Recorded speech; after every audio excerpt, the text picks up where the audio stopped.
Major air sources. It's required of new major air sources for pollutants where the area source is located in an attainment area based on the National Ambient Air Quality Standards. Now, interestingly, it is all part of EPA's program for air permitting called New Source Review, which means whenever there's a new large air source coming into the geographic area, or an existing air emissions emitter adds a technology or does something that increases their emissions, that also makes them subject to new source review. So there are three types of new source reviews. The PSD permit that Rockwool currently has that allowed them to build the plant, something called a non-attainment NSR permit, which is applicable in non-attainment zones, and some minor source permits are also required to do new source review. The reason I'm bringing this up, it's not captured in the slide, is I was curious today to say, okay, next door county, Loudoun County, Virginia, would a plant being built there undergo PSD of the new source review or the non-attainment new source review? And it makes a big difference in terms of how ratcheted down the limit is and what applies and stuff like that. So I'll get into that in a minute.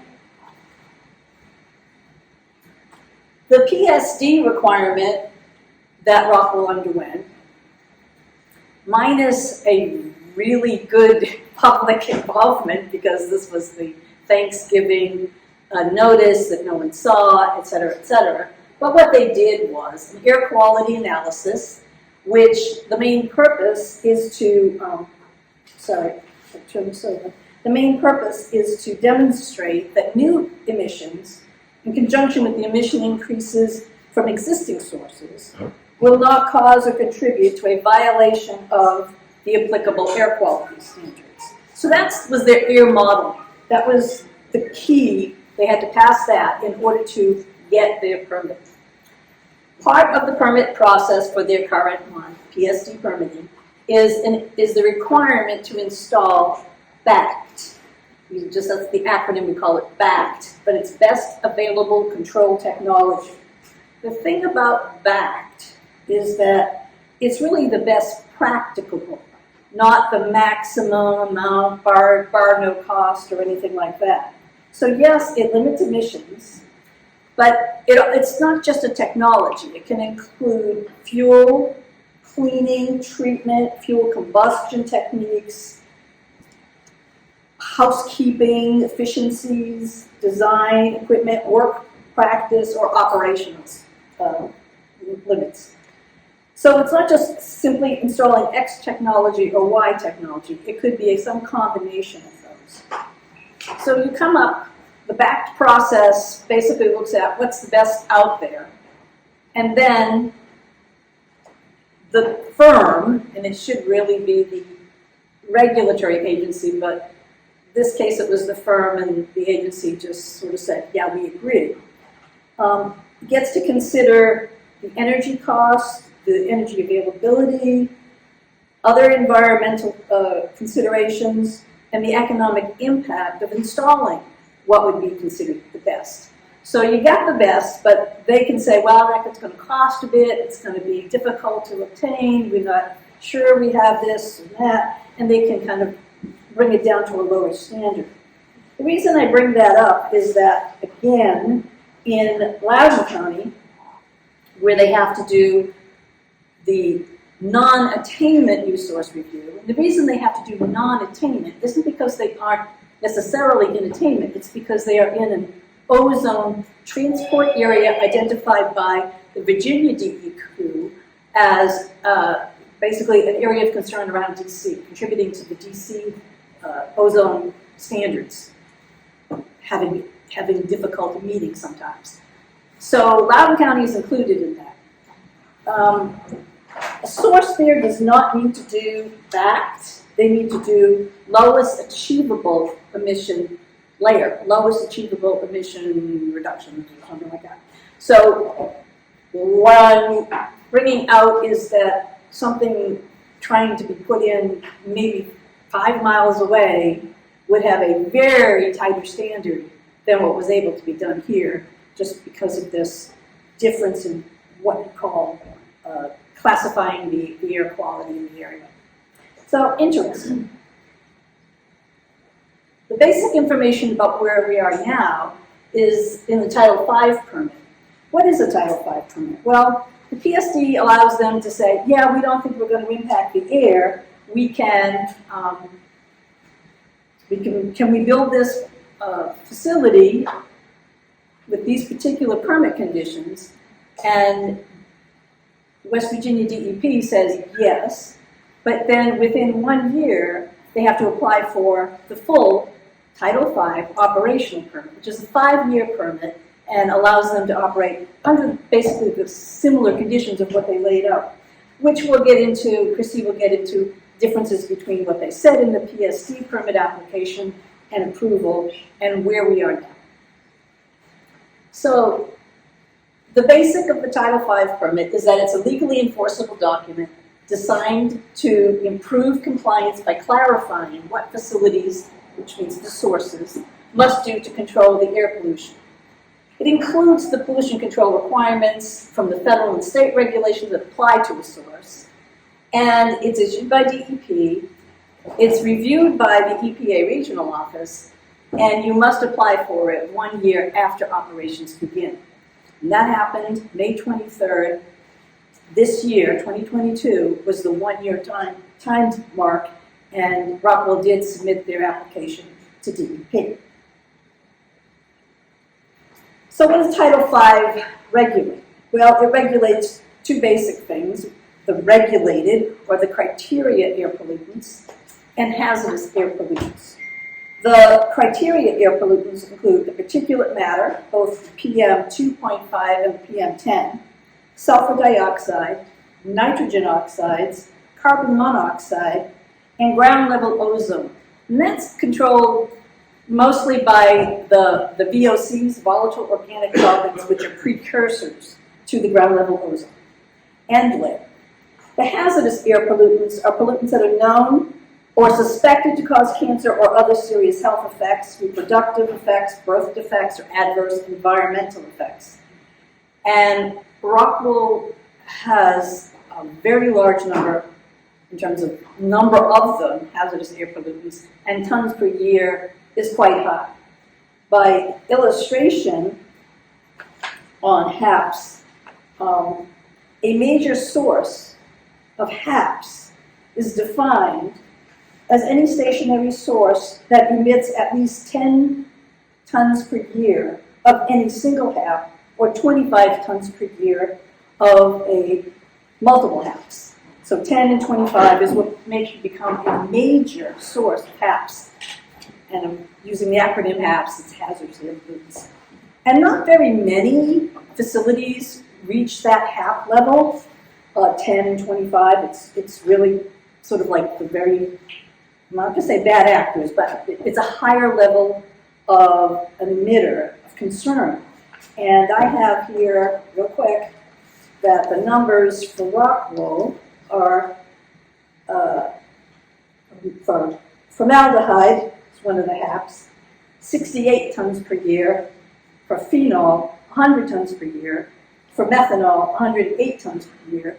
And mineral fibers, which is also considered a HAP because it's so close to behavior as asbestos, 110 tons per year, for a total of 390 tons per year of these hazardous air pollutants. And as I said, 10 or 25 gets you into the systems beta. well into a hazardous air pollutant control system. So regulated, these are the Clean Air Act requirements that have NAAQS. That's again the short way of saying it, National Ambient Air Quality Standard, NAAQS. And that would be your ozone standard, your particulate matter standard, your sulfur dioxide standard. And EPA works with the different areas of the country to try to maintain attainment with NAAQS standards. The hazardous air pollutants are regulated by a different program, and it's called the National Emission Standards for Hazardous Air Pollutants, or NESHAPs. And stationary sources are categorized, for example, mineral wool manufacture is one. So you have to meet the Clean Air definition of major source to go into the NESHAPs, and you see they are clearly within that. And since Rockwool does meet that and is complying with the NESHAPs, we think, they will receive a full compliance evaluation by the state or regional office at least once every 2 years. So where are we in the Title V process? We know that May 23rd, 2022, Rockwool submitted its Title V application. There's a period at which DEP looks it over and says, is it complete? Gets back and forth with Rockwool, we think. And then we'll develop a draft permit. When the draft permit gets developed, the next stage would be it will go out to public comment. That will be a 30-day comment period. There'll be a little thing about it in the paper. We'll all be looking out for it. At that same time, they will give it to EPA likely. And EPA will begin its 45-day review. So a public hearing may or may not be automatically given in the notice. It may say we anticipate a lot of public interest, so we will schedule a public hearing. Or DEP could simply say, hey, you want one, ask for one. We don't know how that will go because we haven't seen the public notice. But if a public hearing does happen, then that triggers that bullet at the bottom of the, when it says, what does that say? The 45-day thing. It triggers EPA to do not a concurrent review, but a sequential review. So the 45 days will be longer out because it will happen after that permit has a public meeting and after the public comments are evaluated. So again, we don't know what will happen. After the, I can't do that. If there are significant public comments, it will address the applicability of a public meeting.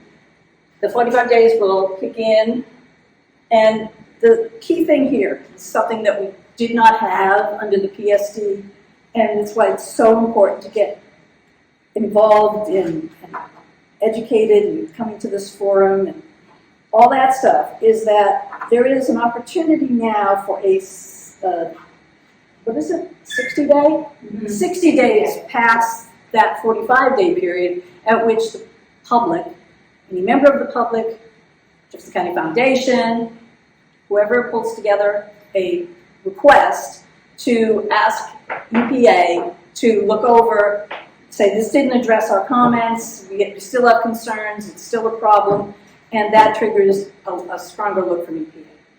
So there's a lot of we don't knows past this only one that we actually know, and to be aware that the public interest, the importance is that if there is significant public interest, we can control more, slow the pace of it, do a more careful examination, and get EPA more strongly involved. So that was my little brief, hopefully, summary of the Title V and the PSD process.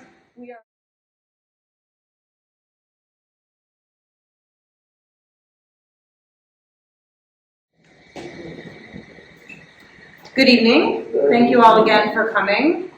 If you can't hear me in the back, please raise your hand or something and I'll speak up. I apologize if the mic is not working. We really hope that all of you will be able to engage as champions of this campaign with us. So we think it's really important. So first, I'm going to go through just a really brief history of what happened with Rockwool. and then an overview of what's occurring now with the air permit, and so that we can really see how important it is that we take action now. So, as you remember, in April of 2018, Rockwool obtained its original construction, as Susan just explained, PSD permit. And then it began operation last year in May of 2021, and just recently, on the 23rd of May 2022, they submitted their application for their operational or Title V air permit. However, Rockwool's a little different. So during ongoing construction, Rockwool changed its planned operation of its largest emission unit, the melting furnace. So as you may remember, their initial permit, they said they were going to use coal. And because they were going to use coal at that melting furnace, it allowed them to have very high emission limits. But in March of 2020, they submitted a letter to the DEP that said that they were actually planning on using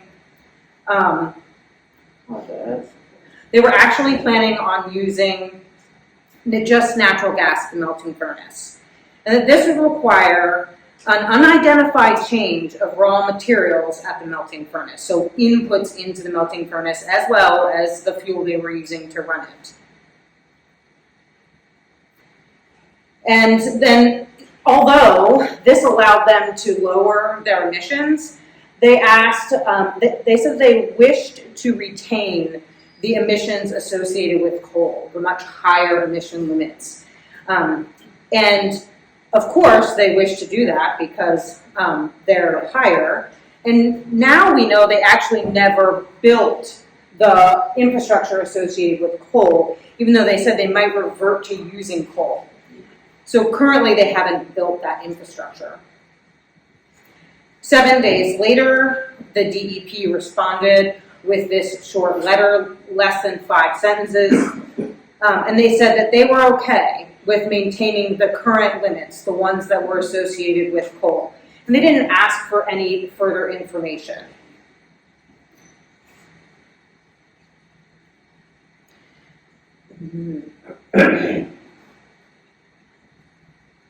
I apologize. This poses a real problem. The Clean Air Act, as Susan was going through, requires best available control technology. This best available control technology is based on the fuel that's used. So they changed the fuel that's used, so it's natural to think that they needed to change the best available control technology. One example of this is they're now using the natural gas burners to heat the melting furnace. Natural gas produces a lot of oxides of nitrogen. Oxides of nitrogen, okay, what's that? Why is that important? So one of the reasons that's important is it contributes to ground level ozone. If you know anybody who has emphysema, you know one reason why that's so important, right? It's also really important because several of the counties around us are not in attainment for ground level ozone, and this NOx or nitrogen oxide can travel quite far, as can the ground level ozone, so that's quite important. Emission limits are set based on this best available control technology as well. And so the emission limits could likely have been set lower. So the foundation took action. So the first thing that we did is, as soon as we found out this happened, which was not as soon as it happened because it wasn't made public for several months, thank you, we contacted the DEP. We expressed to them that we were worried about their lack of information gathering. We were worried about the need to update the permit parameters. We were worried about the lack of transparency in this process. They sent us back this short letter, and they said, that's great, we're not going to do anything else. So then we obtained a specialized legal counsel in the area of air permitting who's actually worked in the past for the EPA for more than a decade.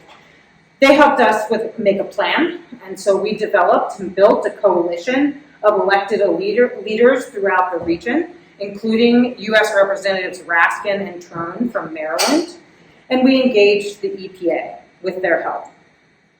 So first we sent the EPA letter, and we explained to them that we were concerned that Rockwool's permit no longer reflected its planned operation. This is not how the law is set out. They're supposed to build what they're permitted to build, and if they change their plan for what to build, the permit should change with it, so that they build the appropriate controls into the plant or the facility. We had a meeting with them in August, and we communicated with them back and forth several times, sharing information throughout the fall and early winter. In the early winter, or in the later winter of this year, they notified us that while they weren't going to take direct action at this time, they didn't rule out taking action later during the Title V, for example. So in March, just after that, Rockwool submitted its annual compliance certification.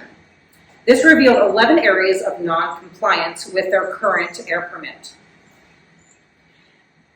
These are examples of non-compliance issues that are unrelated to the change in operating parameters. And I'll just pause here while you go ahead and read them all. No, I'm just kidding. So, Lynn talked me out of that. So we'll focus here on the one on the bottom. And the reason here, so you can see on the right-hand side, maybe you can see, but on the right-hand side, it tells you the emission unit. And basically here we're talking about carbon monoxide. And all the way on the right-hand side, it tells you that all the, that this has happened the entire period that this reporting was for, which essentially is almost the entire time Rockwool has been open. And when we zoom into the kind of meat of this, it tells us that that the problem here is the measure of carbon monoxide concentration at the wet electrostatic precipitator, which is one of those control units supposed to control carbon monoxide. It actually exceeded the limits for the entire time that they've been operating. So this was definitely a concern. There were other examples, but like I said, we're not going to read through all of them. And so we also find here that Rockwool admits that it did not build what it was permitted to build. This is one of the forms in the certification report. It gives the emission unit. It gives the terms or conditions to be certified to, and then it asks, you to certify yes or no, was this followed? And then, so on that page further down, I've kind of highlighted one of these. And so this is for the entire facility. So the emission unit is the entire facility.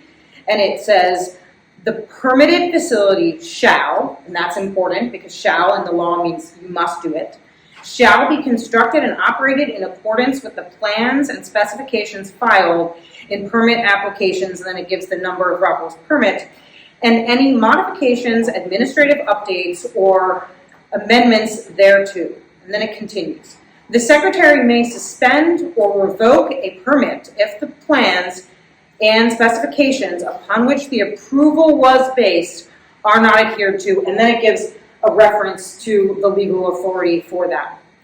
And you'll notice here that the next thing they're asking them to certify to, which is in this box over here, it says, construct and operate facility in accordance with permit application. And then it asks them to say whether they did that. And you can see there that Rockwool said no. And the section directly below that, and I apologize, the little box not coming up, but you probably can't see it anyway because it's quite small. But it says, apologize.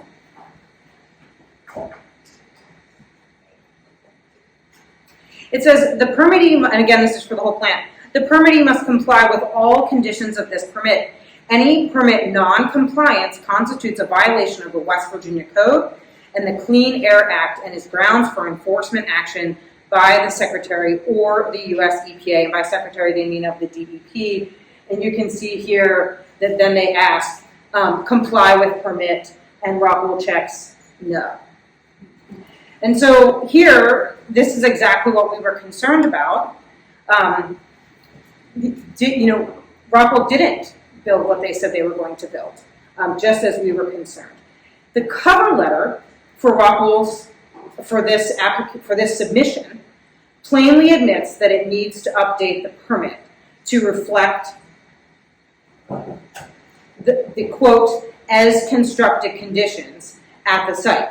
This is clearly not how it's supposed to work. They're supposed to get a permit, and then they're supposed to build what they're permitted to build. And if they're going to change what they're going to build, they need to change their permit. Instead, Rockwool changed what it was going to build, and then is going to change the permit to fit what it built. This is not the way it's supposed to go.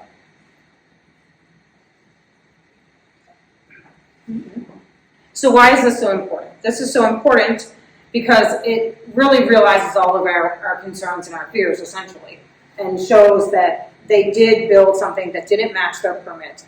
And now we have to make that permit match the plant itself, or it's a sham, right? The two things don't match. There's nothing that's enforceable there. So that's why this action is so important. Why else is this action so important? So during our ongoing monitoring of the facility that we do, we noticed a problem last fall. And so last fall we noticed that this unit here, which is the melt for reuse, I don't know if you guys can see that, but I hope you can. There's 3 different colors, that's what's most important. There's supposed to be only one thing stored in this location. Obviously there's 3 different colors, there's 3 different things. One of them looks distinctly like bauxite, which is their raw material. Raw materials are only allowed to be stored over here, not over here. It also looks, if you look closely, which it's probably hard to see, but it's spilling. It's spilling out over the edges. And so it's above the walls. The walls are supposed to protect this material from wind. And so we wrote a complaint to the DEP. The DEP inspected the site twice. It's just a larger view of the same thing. Here at Rockwool, this is north, this is east, down here is the west, and over here is the elementary school. And so Rockwool did the DEP did 2 inspections. They told Rockwool, you need to raise the height of this wall, and Rockwool promised they would. And they said, you can't store this here anymore, and Rockwool promised they wouldn't. So 6 months later, you may remember that there was, 4 months later, you may remember there was a fire in January. And so we went out for another one of our planned monitoring. And I really wish you guys could see this better because, as you can see, this is a cat. This is like a large piece of equipment. And the entire piece of large equipment is about 3 times as high in the air as the wall. So the wall is not any higher, and more of the material in here is spilling over. And there was a fire. So first we'll talk about this, and then we'll get to the fire. And so the DEP went out and inspected again. We asked them to, and they went out and inspected again, and they found that, yes, this was actually overflowing by about 10 feet on all sides, and it was well above the walls. But they did note that even when it was windy, material wasn't getting caught in the wind and blown away. That was good. But they do recommend that Rockwool raise the height of the walls when they can. So there was a fire. This is the big fire in January. I don't know if you guys can see, but these are a few hundred pallets. This area here, this notch out of the white on either side, is burnt material. And there's another pile over here that's been moved from this location, presumably, I should say, moved to this location over here. And again, presumably that's the material that caught fire. You can see where the fire trucks came in here. And so we asked the DEP to inspect this as well because Rockwool is not actually permitted to store material outside. And so we were concerned that there was this much material outside and it was catching fire. Rockwool said that it was catching fire because of punking. You may remember that. And punking sometimes leads to a fire, not always. So this material that's out here can be punking without it catching fire. And that's important because we looked up the definition of punking, not just anywhere, but in one of Rockwool's own applications for a patent. And in that it said that punking it releases odors and fumes that are given off by such thermal decomposition, and these are offensive and potentially hazardous. And so this is definitely not the material that we want outside, and these emissions are supposed to be controlled according to the air permit within the building in the drying and curing area. And so we wrote a complaint about that, And despite 2 inspections to the site, the DEP has been unable to get back to us about what is happening with this matter. So this shows a few things, right? It shows that Rockwool's air permit does not match what is on the site. They need to update the parameters of their air permit. And what needs to be updated? The control technology needs to be updated to reflect the fuel being used and the technology being used. The emission limits need to be updated to reflect that control technology and that fuel being used. There needs to be strict monitoring, and there needs to be much more transparency. One example is this year, during one of our legal cases in the water sector, an expert witness for Rockwool testified that they were actually burning trash in their furnace. If any of you live in Ransom, it's not legal to burn trash in Ransom. And so they've, according to their expert witness, under oath, they are burning trash. And so there needs to be far more transparency about what is going in this furnace. And then the last thing is that we've learned that we can't just let the DEP handle this. We have to take action. And so that brings me to, what do we do next to take action? And so the first thing is the foundation has a plan. So, but the foundation needs your help, obviously. So the foundation has obtained specialized counsel, as I said before, and we have a team of attorneys and a team of scientists and experts that are going to evaluate the permit and help us, 1, make the best plan for moving forward, and then 2, help us write the best technical comments. And I'll explain why that's important. Susan already really explained mostly why it's important, but down here in this part at the end, so this 45-day comment by the EPA, if the EPA doesn't submit what we feel are sufficient comments or objections to the permit, then we have this 60-day chance at the end to do so. We can petition the foundation, anyone. The foundation can petition the EPA to make the objections that we think are necessary. But it's really important that those comments were made during the 30-day public comment period. Because if you don't make them here, you can't bring them up here. Which is why it's so important that we have retained technical experts to review this permit during this time period so that we can submit really good technical comments and so that we, if necessary, can petition later. Okay? So that's the foundation's plan. So what can you do? Because that's the most important. That's why you came here tonight. That's right. Back to see Billy and Susan and Lynn. So the first thing is stay informed. And this is really important because here in the middle of this process, as Susan was saying, it's variable, right? This section down here could overlap with this section down here, depending on what happens. It's not necessarily that it's a black box. It's just that there's a variety of things that could happen, and we're not sure which one's going to happen yet. If we all do the right thing, we think this is the progression of what will happen. And by do the right thing, I mean stay informed, submit public comment, engage your neighbors and your partners, and carry this campaign as strongly as we can. So that's the first thing, is stay informed. If you're not signed up for our email newsletters, get signed up for our email newsletters. If you put your email out there, we will sign you up. And watch for the public comment period if you do nothing else. That's not how you do it. So what's next? So talk to your elected representatives is really important. So elected representatives in this case can really make a big difference. If you live in Maryland and Virginia, then you can talk to your state, local, all levels of representatives. Here in West Virginia, same thing. Focus on your local representatives and your state representatives and try to get them to engage the DEP. So we want them to send public comment. How can we do that? We can contact them now and tell them, this is important to me. This is why this is important to me. I have emphysema. My child has asthma. I just care about people and the environment. So tell them why it's important to you and what you want them to do. You want them to make public comment when it's time. If you live in Virginia or Maryland, or you have friends who live in Virginia or Maryland, you want them to come to contact their equivalent of the DEP and ask them to contact the EPA.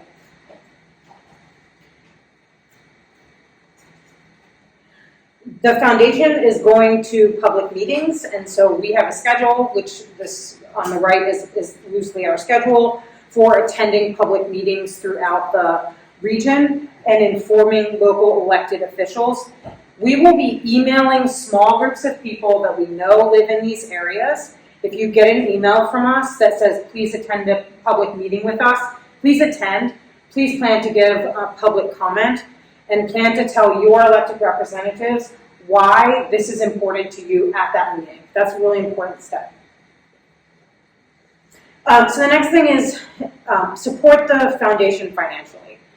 Both you and encourage others to support the foundation financially.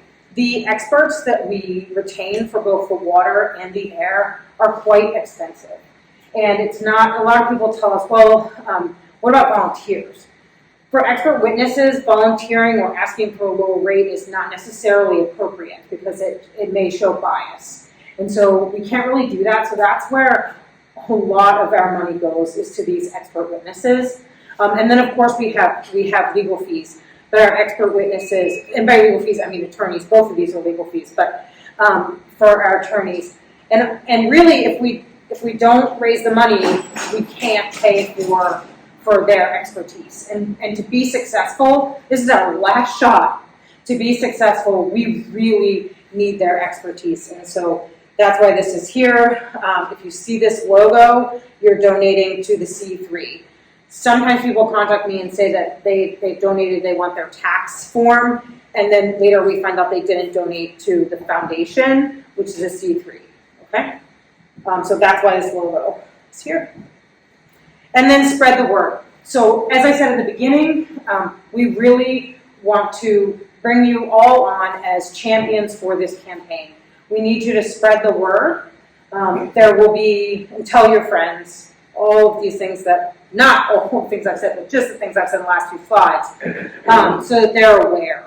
Tell them that how important this is, and this is our time to act. We've all been complaining for 3 years that we didn't get to act the original air permit. This is the time, we can't let it slide by.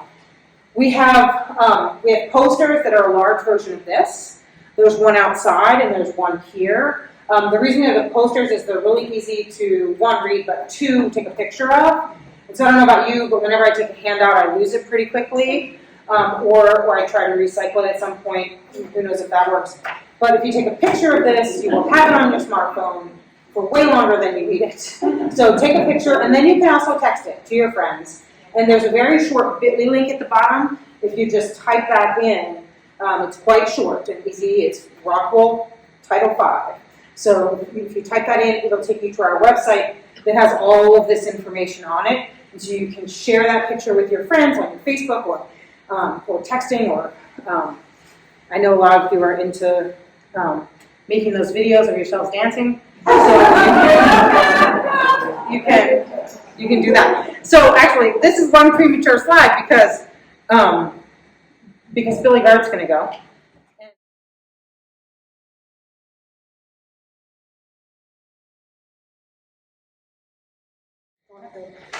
Okay, well, I'm going to start with a story, I'll tie it together when we get there. But last week I was contacted by a person, not a Rockwool, worked at another environmental industry in New England. He was a plant manager, and he had been terminated the day before. And I said, well, what's your story? So to make a kind of long story short, although it really wasn't that complicated, he took a job relatively recently at this company as a plant manager, and when he got there, he found out that they were dumping toxic chemicals in the woods next door. Had been doing it for years. And he said, well, we can't do that. That's illegal. That's a violation of all the permits. And so he had the come in and clean that up, and he didn't really. They didn't clean up the woods, but they stopped that practice. and the boss from the parent company came down and said, okay, we're not going to do that anymore. Well, the following week, which was last Monday, he came into work and he went to the back of the plant, and he found that someone had cut a hole in the stormwater drain pipe. And in the hole, they put a garden hose. And the garden hose ran to the toxic chemicals, and the toxic chemicals were now not running on the ground, and they weren't being dumped in the woods with a, by the barrel. They were just being run directly out of the tank into the stormwater drain, into the stormwater, right? If that had been cars, we would have all been screwed, okay? Now, this is in another part of the country, it's not Rockwool. And you say, well, that Rockwool's a corporate green company, so is this one. This company advertised itself as being environmentally friendly. It's traded on the stock market. It's a big company. So this particular person called back the headquarters, the headquarters was in California, the plant was not, and said, hey, this is what I found when I came into work today. And took pictures, took a video of it, and he walked up to the guy and he said, we're not supposed to be doing this. Who told you to do this? He said, I was told to do this. And he said, not by me, I'm the plant manager. Who told you to do this? Your boss told me to do this. So the next day, when he came in, he had a pink slip on his desk and said, this relationship is not working out, so please clear your desk out by noon. Now, normally lawyers don't talk about what their clients tell them. In this case, this client, I said, I want to tell this story to a group of people I'm going to talk to. Do I have your permission? And he said I did, and so I'm sharing it with you. Now, what does this have to do with Rockwool? Well, think back to that fire. So we can't get answers about the fire. And Chris, you don't even know this, but yesterday someone stopped by my house and said, "Hey, I heard this about what that fire was all about at Rockwool," and said that on the grapevine. So I have no idea if this is true or not. I use it only as illustrious. But he said that he knew the guy who was in charge of moving those pallets out to the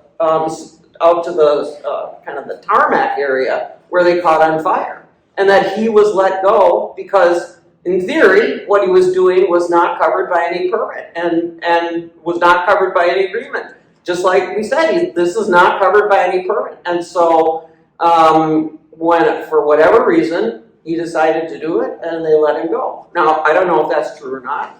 We'll find out. Certainly that guy hasn't called me, and it may be a rumor, and we may find out. We may never find out. But people run these facilities.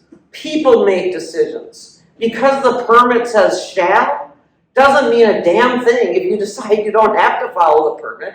Nor does it mean a damn thing if the regulators don't do anything about it. And so in this case, for Rockwool, we've been doing this a long time. There's a lot of people who have given up. And to some extent, this is the first meeting I've been where Mary and Benita have not been in here in our meetings. We're losing people. Some people, to horrible death and loss. Some people because they're worn out. Some people because they just can't do it anymore. I thank all of you so much who have come and are still coming and who are willing to continue, because if we do nothing, nothing will change. The guy that I was talking to at this facility last week said he'd never seen a DEP regulator, never seen an EPA. No one ever came to that site the whole time that he was there as plant manager. He urged the company to notify EPA. They said, why? They don't even know we exist. We're not going to tell them. So it's important that they stay on our radar. Every Freedom of Information Act, every request for information, every time you see a fire, every time you see something that looks like it's out of whack. Luckily, Chrissy's dial 911. because she knows, sorry. But she knows who to call, and they're listening to her. They don't like her, but they listen to her. and they know they need to. And the DEP needs to understand that. I mean, I can wax on about the corruption in the government and the way the regulatory process has completely collapsed, and it isn't what the laws that people passed and what they intended to be to protect us. In theory, those laws were passed to protect us, so we didn't have to worry about ourselves. It doesn't work that way anymore. It's a captured regulatory process right now, and particularly in West Virginia. And John can talk about that a lot more than I can, but all of you who live here know that. And so I don't think we can change all those systems. I think we really just have to change our system. We have to make sure that the regulators know if people are going to build in Jefferson County, if people are going to come here to try to contaminate us, they are going to face an educated, intelligent challenge. Now that challenge has to be funded because they got all the money and they got all the power. But we've got Susan, we've got Chrissy, we've got great lawyers that are doing great work for us. They're not free. I'm free, but they're not free. It's important that we keep up that fight. The world is so screwed up right now. There are so many issues out there that are so debilitating and depressing to all of us. And nothing we can do is going to change those things, but we can make a difference here. I mean, most of you in here showed up at the water forum. You wrote comments. We sent in over 700 comments in the water forum. Those comments, if you followed what happened in the water case, those comments resulted in major changes. So they were still on the eve of giving Rockwool its water permits, trying to answer the questions that we raised. And when we got into the trial, the unanswered questions that we had raised in those comments became the foundation of the hearings. And the judges had to work really hard to not rule in our favor. They had to really look to try to excuse those things. And they weren't used to that kind of being confronted with those kind of details and information and an educated and informed public. And that's what we need to be, an educated and informed public. We are so lucky to have Susan and to have Chrissy and to have the other people that pitch in their work and help. I could not do it if I had to even repeat what she said. And I'm a lawyer. I can repeat the Title V stuff. And I couldn't do it. If we didn't have somebody like her, we would have to pay for somebody like her. And so her work is deeply appreciated and has guided us.